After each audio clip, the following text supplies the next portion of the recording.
Here we go. Good evening, afternoon, good morning, wherever you are in the world, everybody. Thank you for joining us. We are here back again for another Sunday sessions, this time with the main man, Anthony. A little introduction. Anthony sat across from me at the Unified Gym on the 7th of July, 2019. He was maybe an extra half of the man that you see in front of you right now. And he had some pretty big goals. And in his own words back then, I'm not sure if this is possible, but I'm willing to do absolutely everything to make it work. And he did, and he achieved some incredible things, but I'm not going to spoil the story. I'm just going to let him tell it in his own words. So ladies and gentlemen, boys and girls, I give you Anthony. Hello everybody. Wanted to check first if everyone can see the photo on the screen. Yeah, okay. Hi Najla, I can see you. Hello everyone. Hi Anthony. Anyway, I wanted to talk about my journey actually as well before in the fight, to give you a glimpse of how a person can go from zero fitness, because I've into the ultras that we actually do. It was a much bigger. It's over like 5 years when how it all started. Actually, this is not like the prime photo, but one of the photos that I was actually big.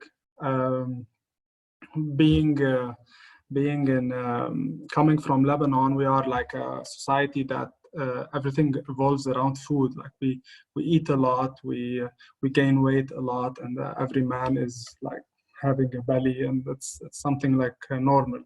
So I'm a foodie myself, and all I've done throughout my years is actually eating, as 6-7 meals a day, and I was always adding on weight, which I reached almost around 130 minus, something like this. When I was I was only in Dubai for like 1 year, and I got redundant. They asked me to start looking for a job, and back then in 2015, since I got really into depression, and I decided to go online and check tickets where it's like the cheapest tickets close by. And back then there was the earthquake that happened in Nepal, and I saw that Nepal was very cheap, and I went to the Nepal to actually go on like a self-exploration trip. And then when I checked out the Kathmandu area, it was very like dirty and stuff. So I wanted to go more into nature. So they told me you need to go back to the airport and actually from there take a flight to the mountains. I'm like, okay. So I went back there with zero experience of mountains. Like I had no idea. I've never even hiked in my life before. And there was like a big sign like this one that has like Lukla Airport. And I asked, what's this Lukla Airport? They said that this is the gateway to the Himalayas. This is where people go to Everest. I'm like, wow. I searched about it. They said that it's the most dangerous airport in the world. I'm like, the situation I was in, I actually didn't really care. Everyone was telling me, Anthony, you're a very routine type of guy. You're an engineer. Every day it's the same for you. You have to get out of your comfort zone. So for me, I'm like, okay, I'm coming out of my comfort zone, which was foolish actually, and I'll explain later why. I went there. I booked a ticket for Lukla Airport. I saw all these like super professional people with big backpacks and stuff, and all I had was my carry-on coming from Dubai. And with my jeans and a little bit of sweatpants and nothing really equipped. I wasn't equipped at all. I took the plane. No one really asked me like, where is your guide or how did you? I just took the plane. The people in the plane asked me, with which team, and I was lying a little bit. I didn't really tell the truth that I was like literally alone. I reached there. That was actually the plane that took us there. It only fit 12 people, and then this is why actually it's the most dangerous airport in the world, because the runway is around 500 meters. So planes can like barely touch down and they have to stop. So I started walking around the airport, because this is the airport. There was like a village next to it, which is Lukla village. I started walking around to discover what is this place. I had no idea. And I checked into an hotel, which was like $5 a night, like peanuts. And this is where I met Gun, a guy who barely speaks English. And he's like a porter. And I even didn't know what porter means. Whoever goes on expedition knows that usually porters are there to take your own stuff. You don't carry your whole stuff with you on the expedition. So Gan came to me and told me, look, you look like you're lost. I will take $10 per day. I will take you up the mountains. You can, we can reach up to base camp Everest. I was like, me going on base camp Everest? I'm like, I've never hiked, He's like, don't worry, where is your clothes, where is your stuff? I was like, this is what I have.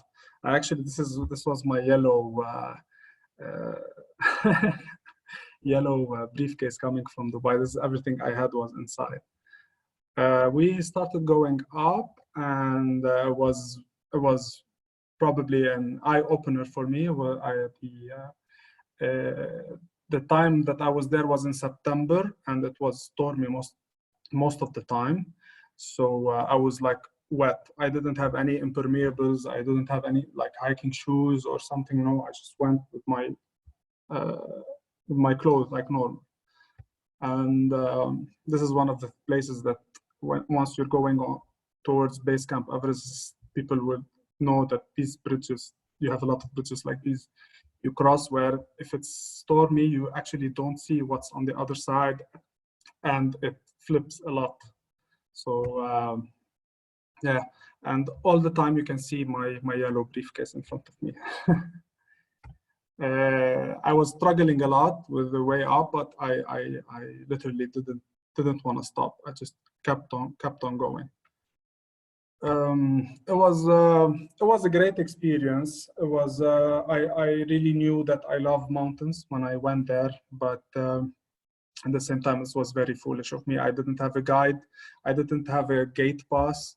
I didn't have insurances. The only thing that I had was gun. And when we reached like the police station at the gate to the Himalayas, I literally bribed Lebanese way. I bribed the policeman there, and he let me go through. I just registered my name, and he told me, please, on the way back, register your name back that you went out, so we don't go look for you. It's a big national park, the Himalayas. It was an amazing experience, but I don't recommend anyone who wants to really go with a guided tour. This was one of the monasteries that I stopped there. Actually, it was my birthday. It was very very nice that day. I got stuck actually there, and this is why it's crucial to have a guide and to have someone who has like a satellite phone, because with these people I got stuck, and I was fortunate enough that these people were there in the tea house. They asked for a helicopter, and they came, and I had to pay much extra so they can take us back after to Kathmandu. So yeah, so another person who was there it can be really dangerous to go without a guided tour. Anyway, after that I was always there, the mountaineering, but it was in my mind. But for me, I had priorities in life, like work, and I went and I met a girl in Dubai, and we got married, and then it didn't work out. We went through a very bad divorce after a few years, And I kept on eating, like an emotional eater. Kept on eating a lot until I reached my biggest. And there was one night, was in September actually, where I actually saw an ad, and this ad was Mount Kilimanjaro. You can summit on New Year's Eve, and you don't have to be athletic, and you need to pay 3,000 deposit, and that's okay. You can actually just go and reach the highest summit in Africa. I'm sure everyone knows Kilimanjaro, but whoever doesn't know, it's the highest point in Africa, and it's around 5,900 meters. So it's I registered, I paid, although I had spent the last 6 months depressed on my couch, binging Netflix and ordering deliveries. I had done also like zero cardio, zero endurance, nothing related to fitness. I registered, and they asked me to go for a fitness test the week after. And I went there. It was on Kite Beach, and the guy there asked me. He looked at me and he's like, "Are you sure? Like you want to go? Because like I was like a round ball." He's like, I was like, "Yeah." He's like, "But at least you need to be fit." I told the ad was you only need to be. You don't need to be athletic. He's like, but yeah, you have to be fit, like at least to be able to march like 7-8 hours a day. I'm like, I can do it. I've done it before, a long time back, so I can actually do it. And he told me, okay, do the fitness test. Let's see. He asked for 10 push-ups. I did one. He asked to run for like few kilometers. I barely ran 500 meters. It was bad. So the company owner came to me as like, Anthony, we have a 100% successful rate, and definitely I'm telling you, you will not be able to reach the summit. Like this is by far like no way. This is your 3,000 back. Go do a diet for like a year and then come back. I'm like, no, it doesn't work like this. I got very insulted. And I told her, you tell me what I want to do in the next 2 months, because it's before New Year's Eve. It was September back then. I will do it, and I will go and summit She's like, no way, you need to at least lose 10 kg. I told her I will lose 20 kg. And this is where it all started for me. I started with circuits training. I started cooking my own food at home. I did like a major transformation. This was one of the challenges that I was doing for myself. I was like checking every week, and I went as well and I bought all the gear that is necessary. Credit card, yalla. I bought everything. I said to myself, I will not do the same Himalaya experience, going there not knowing what's waiting for me. I will prepare myself very well. I got all the necessary gear, and I started going up. And I was really scared to know that this time really I have to go on a summit, and the summit is a different experience. You walk most of the times, yes, only, but when you reach the summit night, you have to wake up by midnight, and after a long day of walking, you have to sleep few hours and then wake up. And from the camp until the summit, it was an elevation of 1,200. It's from 4,700 to 5,900. It's a one-way stretch up, which took like 9 hours. And when you start at 12, the sunrise will look like this. And whoever did Kili would have seen the same beautiful sunrise. Of course, the photo doesn't give credit to the view. And I managed actually to do it. I trained for, I went from 126 kilograms to 106 kilograms, 20 kg. I was still heavy actually to go.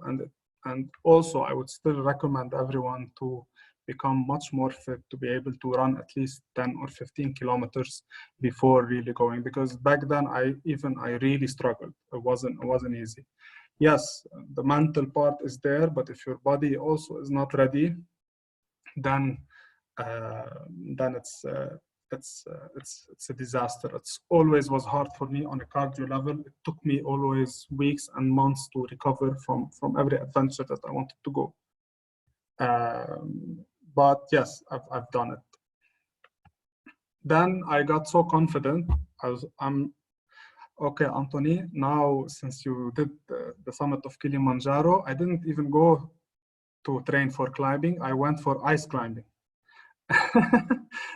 and I took a course, and then I went to Russia actually to do this frozen waterfall.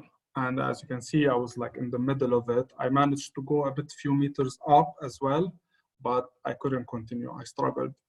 My hands were shaking a lot. The crampons couldn't really hold on the ice. It really needed my body to be in a different shape.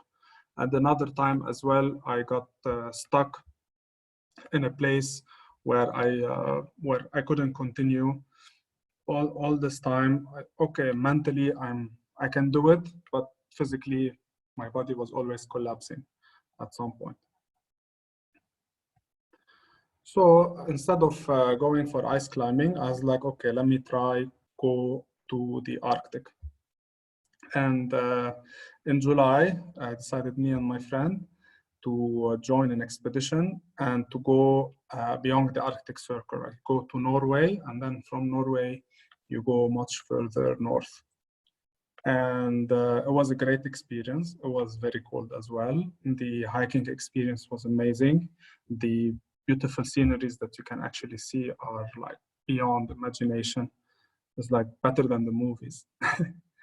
And there was a big part of it where we had to actually kayak from one island to another island. And it's called Arctic kayaking, where you actually put all your stuff inside the kayak, and you go and you camp on the other island. You sleep. You wake up the next day. You go up the mountain. You reach the summit. You come back down. You take another kayak. So places. We climbed places like these. It was really super nice. This is like the ocean area.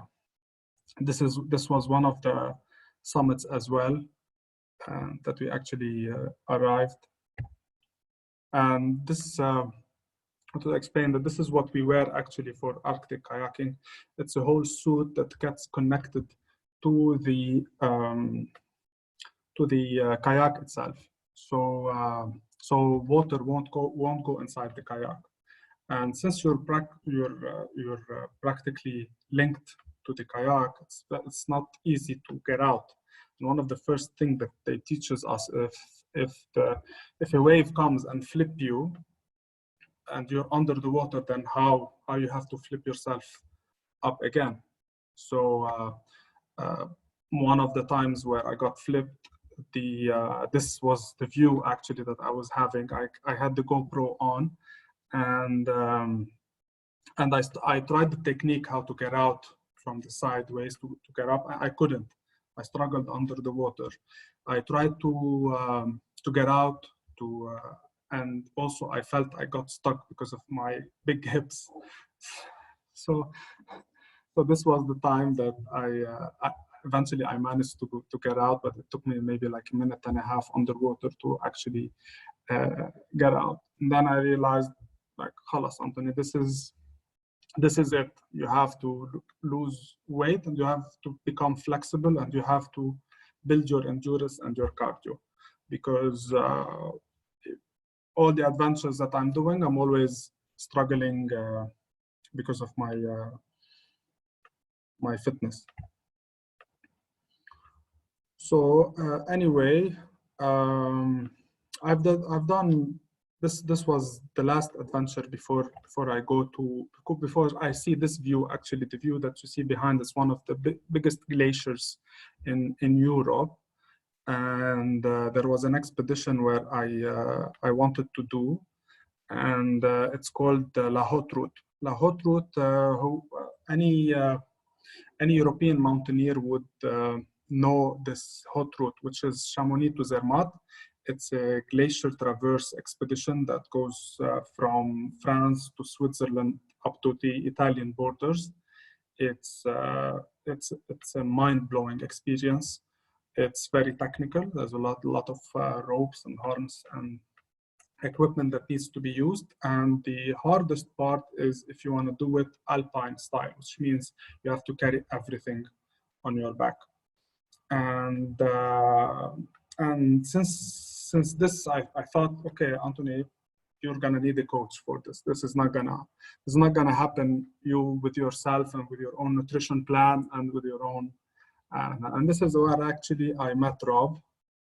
So Rob was the perfect coach to coach me for the glaciers.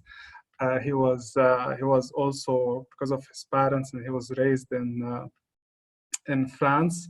And as you can see from the photo, he has the baton, he has the skiing. So I considered him a high altitude endurance coach. And this is where it all started. I really wanted to mix both, actually, to mix the endurance training that was happening in Dubai and my mountaineering experience. And I was still probably first week or second week, and Rob asked me to join them on one of the weekends, and it was people just going up and down a mountain for all night long.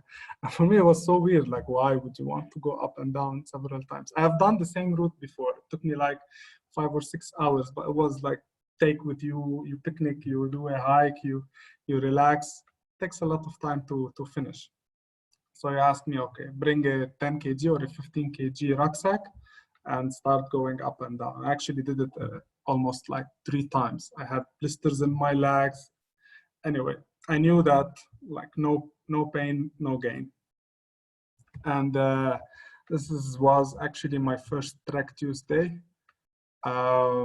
I stayed for almost, I think, July and August. I was the guy who people clap at the end on Trek Tuesday. I really thank everyone who really was next to me on Inner Fight for these 2 months to prepare for the traverse. One of the times as well, Rob asked us to run in the sand in the desert. I still remember, it was August 1, and I practically was out of breath. I felt like I was like literally dying. Everyone did the 20K in almost like 2 hours and a half, 3 hours, because like they are all stallions. And I was dying. It took me like 4 hours, 45 minutes to actually finish the 20K in the sand. I finished around 10 a.m. 11 a.m. It was very hot. And then the time of the expedition came, and fortunately Rob was there, but unfortunately he made me do a VK climb before my expedition.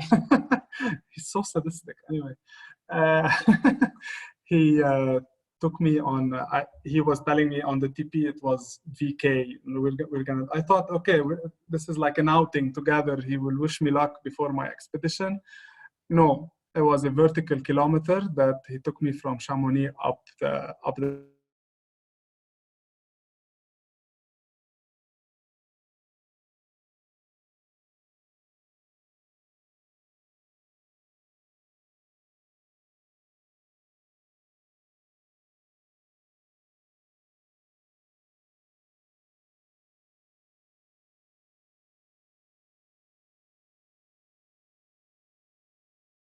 Looks like we have a small technical issue and Anthony has That's what I need. vanished. Own product. Hang on. There he is. He's back.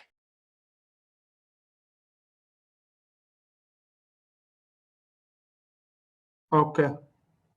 Can you hear me? Yes. Okay. So yes, on a glacier there are mountains, because mountains fall down into pieces. And these 8 days were long, were tiring, but the training paid off. It was almost 12 hours a day of ice walking, ice traversing, and ice climbing. What is this?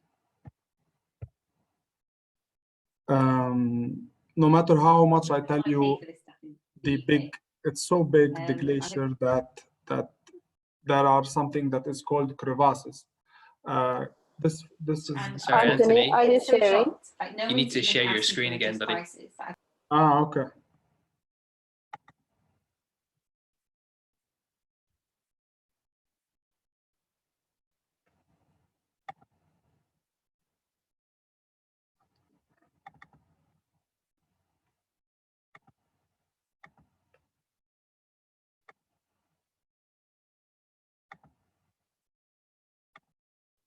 Just connect Yeah, me to good.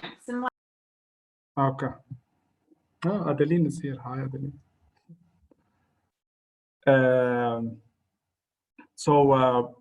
Glaciers are so big that you can actually see crevasses that happen. Crevasses are when the glacier actually cracks. It has like a big crack in it. It could be 1 meter deep. It could be 200 meter deep, as much as thick as it could go as thick the glacier is. So there was a lot of ups and downs. We were between almost the 10 highest summits in the Alps, and I managed to actually do the whole expedition. We had people with us that actually, like mountaineers, they were very fit and ready for it, and they couldn't do it all. At some point they had to drop. And these are areas where it's not like easy to. The closest village is a 3 days hike down the glacier, and the huts that we were going to, they get their food and everything from helicopters. So yeah, it was a pretty intense experience, and I'd like to thank everyone in our fight for this one, really, because if it wasn't for Rob and the team, I wouldn't be able to do it. So thank you, everyone. This photo is a drone photo. It can actually give you an idea of how big it is and how small we are when we are on a glacier. I think that's all. Thank you. If anyone who has questions about mountains or about any specific expedition, I'll be more than happy to answer. I have a question. No, that's awesome. Which do you think is harder for you? Because you've done lots of challenges and you've done lots of adventures, and you've also run quite a few ultra races now. Do you think it's maybe not harder? Which do you find more satisfying? Do you find the challenges more satisfying or the racing more satisfying? Well, that's a tough question. Actually, the expeditions are more satisfying because of the variables. I believe running an ultra is quite physically demanding, a lot, like much more than an expedition, definitely. But what I can say is that how very hard to find the words. The variables, yes, like when you're on the mountain, you cannot decide most of the things. It's actually, you never know what will happen. So many things that can just pop out. While in ultra, you're more in control. you're more. There are contingencies, there are checkpoints, there are people waiting for you, people knowing what you're doing. You're running alone, yes. On expedition, you have people with you, but that's it. You have like there is no room for mistakes on an expedition. Like we had a person with us who fell in a crevasse, and if it wasn't for us being well trained, probably he wouldn't have get out of it easily, because we're all connected to one rope, and if a guy falls into a crevasse, he has to pull himself alone. No one, we cannot pull him up. So he has to be. So it's different, and you're more you're close. It's more exciting expeditions. You are. If you can see Lovely. it, it will happen. Question from Marcus: what was it about the mountains that drew you in at the?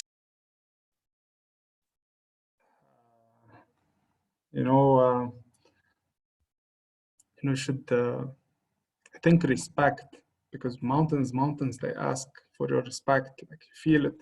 There's a certain feeling when you pass through a big mountain that you cannot explain. It's so huge, make you feel so small.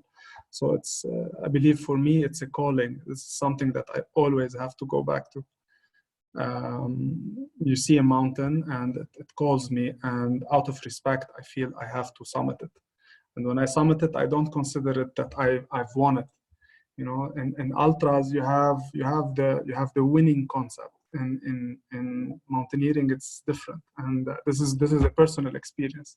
And you don't decide if you're gonna get up the mountain or no. That's actually the mountain that decides. But in ultras you're more in control. You push yourself to the limit and you finish and you win, but there is no winning in mountaineering. So it's just another mountain. What have we got? We've got one from Mark. Mark says that's an awesome journey. And you look a completely different person from when you were 130 kilograms. And the big question is, what is next? What is next? I actually thought maybe someone would ask. So on the way to finish to Zermatt. When I reached Zermatt, I saw the mountain from behind. I saw it from different angles. Because we were coming from the French part, and it's this mountain actually.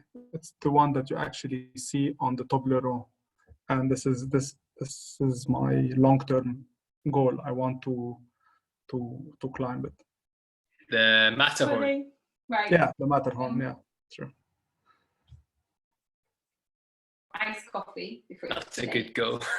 I've seen that. I've seen that from the Italian side as well, from quite a way away. It looked so daunting. And that was in the sunshine as well. That photo. So exposed, like when you get up, you're just gonna be walking on a ridge, and that is like a 1,000, 2,000 meters, just like shoot you. And you have like around 600. You have 600 meters continuous climbing, either ice climbing or. I'm just doing like. It's a tough. As long as I'm doing my running. It's a tough climb, one of the toughest. Keeping fit, be fine. Yeah, for sure. We've got. So you spoke about emotional eating after you went through your divorce, and how's your relationship with food at the minute? Marcus knows I'm number one Smith Paleo foodie. I do drift from time. I cannot just say.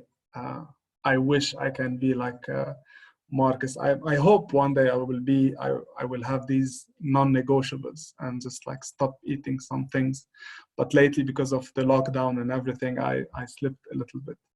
But once it's easier when you have a goal. It's easier when you have a mountain to climb or a ultra marathon to come. It's just easier to go into a certain discipline. So yeah. Lovely, thank you. And we've got one from Abdul here. So you've done ultra race, you've climbed mountains. What about a multi-stage? And would you ever plan to do a multi-stage race, or have you ever considered doing a multi-stage race? Yeah.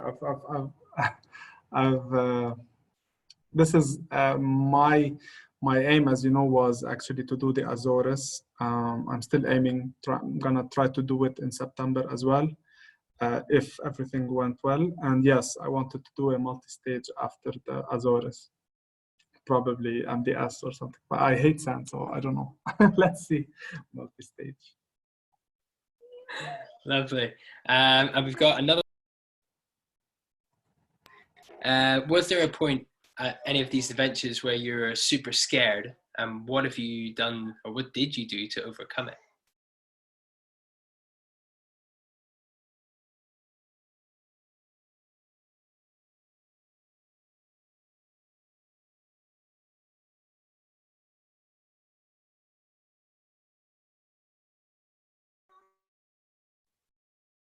He's gone again. Ah. I don't know what's happening. I'm sorry, guys. Can you hear me? Yes. Did you hear the question? Yes, if I was scared. Actually, I think it's the scary feeling that always makes me want to go back to it. Yes, every time I was scared. Actually, I'm a person who is scared of heights. Believe it or not, I do all these, and I'm scared of height. I have phobia of falling. I have phobia of heights, but I go there actually to try myself and to actually see where do I stand through the sphere. So yeah. So you're scared of heights. So whenever you're standing on the mountain and you've got nothing but a sheer cliff drop down one side, and you're attached to just some guy on a rope that's standing 4 meters ahead of you. Yeah. What goes through your mind? How do you not let that just make you freeze? This is like it's a self challenge. It's just like it's a war.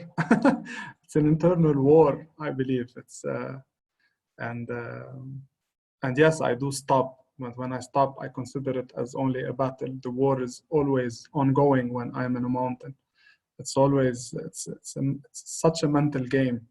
That there are no rooms for mistakes, and just when you're so close to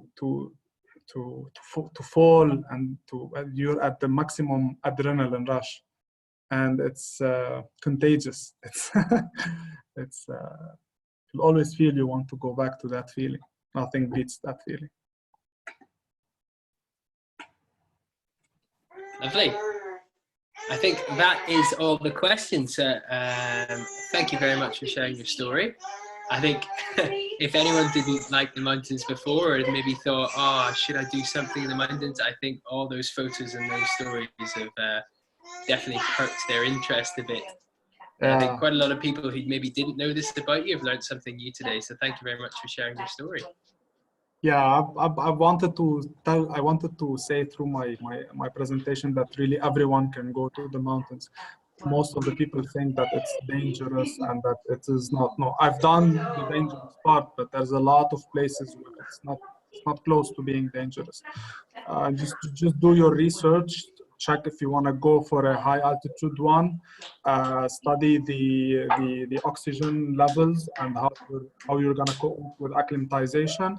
And you should get the right gear, the right guide, and train for it, and you're actually good to go. There's nothing dangerous about it. And make sure you have the right kit. Yeah, the gear. No yellow wheelie luggage.